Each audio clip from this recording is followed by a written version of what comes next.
එතකොට උතුරට යන්නේ කොහොමද? පේන්නේ නැද්ද? වැල ඇද ගන්න දඟලන දැන් පැය ගානක් තිස්සේ ඉඳලා. පාලනේ වැර ඔක්කොම ගෙඩිලා. ඒ වුණාට මට හිතෙනවා මට පැනගන්න පුළුවන් වෙයි කියලා.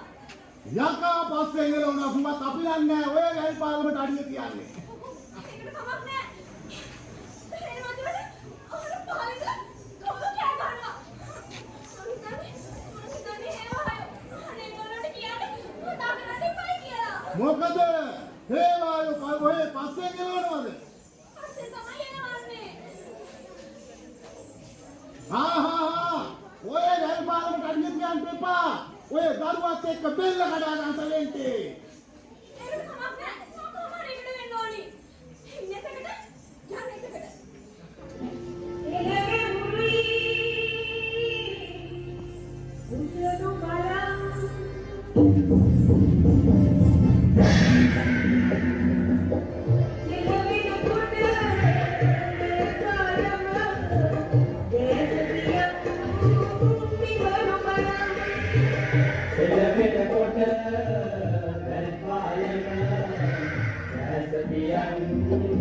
Terima kasih.